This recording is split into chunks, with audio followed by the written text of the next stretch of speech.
One of the special regions of Canada is Quebec. Quebec is actually French Canada. Most of the people that live in Quebec speak French, and they're Catholic as opposed to most of the rest of the region, most of the rest of the country, which speaks English and is some form of Protestantism or no religion at all. But they have a particular party, political party that exists in Quebec that is a French-speaking, very nationalist, very pro-French in their life party. And even the Canadian national anthem is partly in French and partly in English. People complain sometimes about having to learn both languages, but Canada is a very peaceful country, and they're so darn nice up there that, bilingualism, the ability to speak two different languages in a country, really is helpful here. It's not hurting. The French political party is the Québécois, and it started with French Canadians who wanted to break away from Canada. And in 1960s, they started like a terrorist group that eventually became a political party. But hey, which political party isn't a terrorist group? In 1995, they actually Quebec voted to break away from Canada, and it failed. It was like 1/10 of a percentage point away from passing. So Quebec almost broke away from Canada, but they did not. And you can see the stop signs in Canada. They're in English and French. This is really close to the border of Quebec. Another group in Canada is the Inuit. We call them Eskimos, but Eskimos is not what they like to be called. They like to be called the Inuit, and those are the natives who live particularly in the northern reaches of Canada, in Nunavut, the Northwest Territories, the Yukon, and Alaska. And yes, they do their own hunting. They wear very heavy furs. Some do live in igloos, but most of them live in modern homes like you and I do. Another feature of the Great White North, as it's called, is tundra. As you can see, this land, no trees. Because it's so cold most of the year and it gets so little direct sunlight, no trees grow on this. You just get a little mosses, some light grasses, some lichens.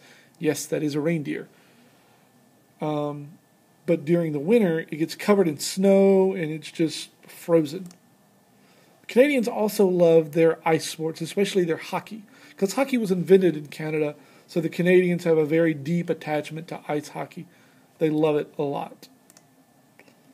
So things that come from Canada include diamonds. Yes, there are some major diamond mines in Canada. Besides that, we also have gold, a lot of oil, especially the oil that comes from Alberta and Saskatchewan, and wheat, which is used to make flour for breads and whatever, and fish. There are a lot of fish that get caught off the coast of Canada.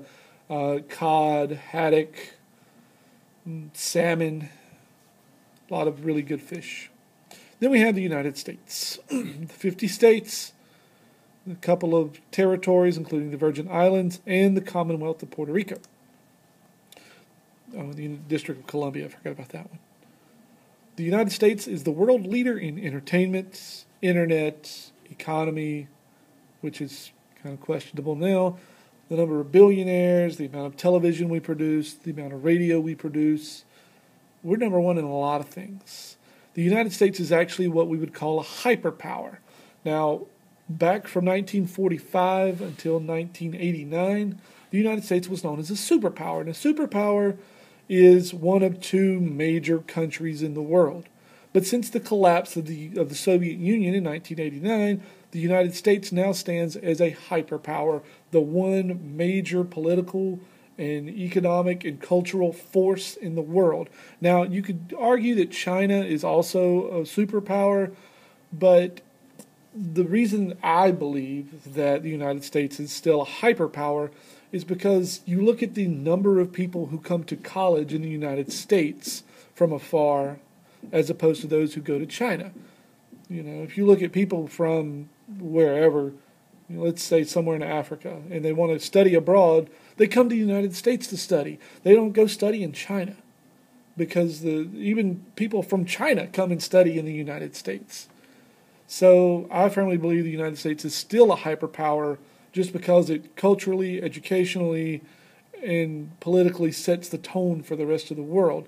You look at the amount of movies that come out from the United States, which get broadcast around the world, as opposed to movies from China.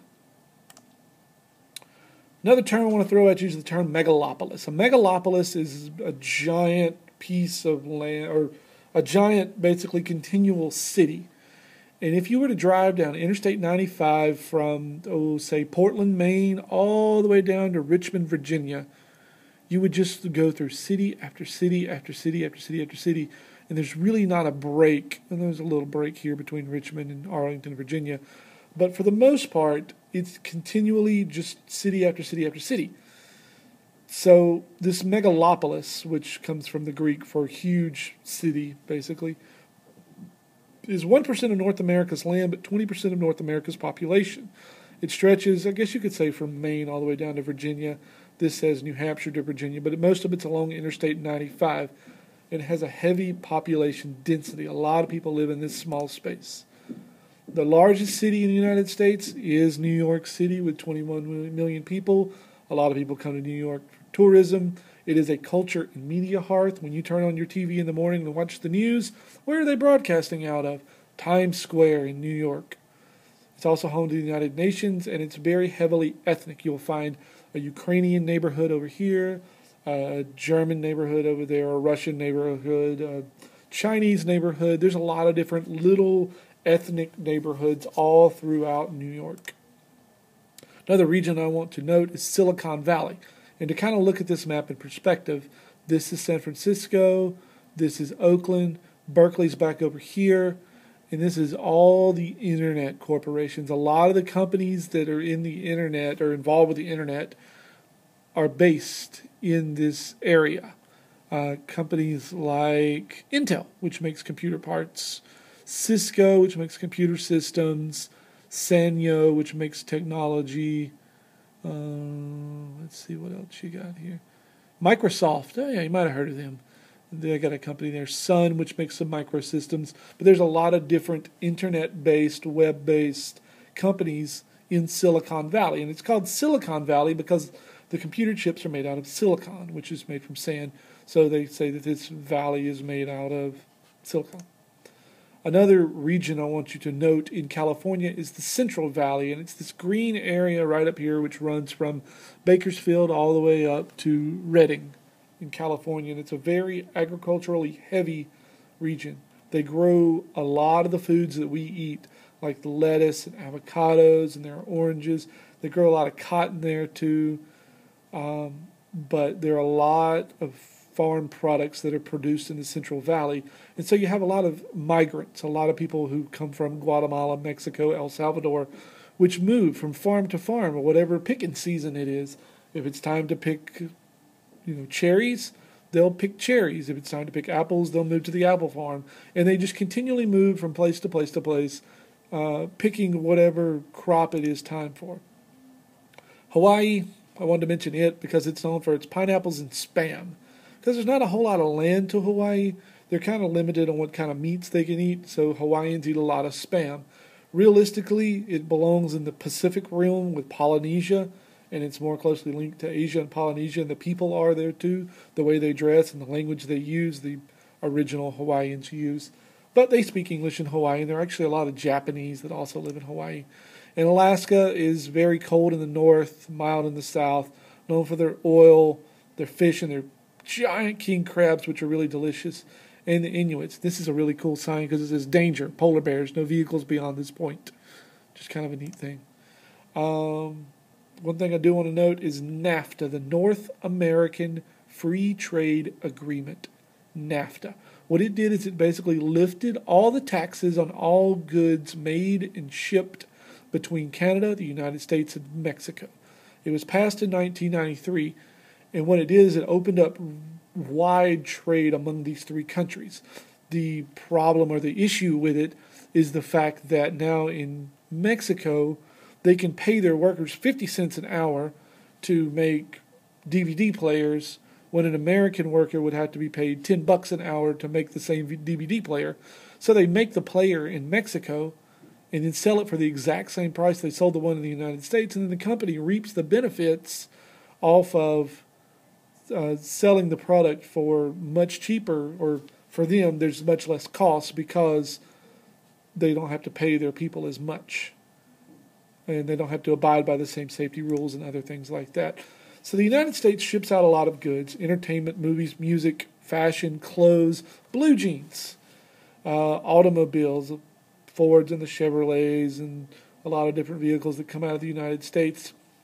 We also send out a lot of tourists and have a lot of people come from other countries to visit the United States. And foods, we produce a lot of foods: wheat, rice, corn.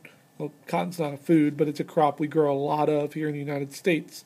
Fruits and vegetables. But probably the most important crop that we grow in the United States is corn. And corn is found in so many different things. Anything from pet foods to potato chips to soft drinks, high fructose corn syrup. We have a lot of things that are made out of corn. And so it is one of the most predominant crops in the United States. That's it. I hope you enjoyed it. Good luck on your test.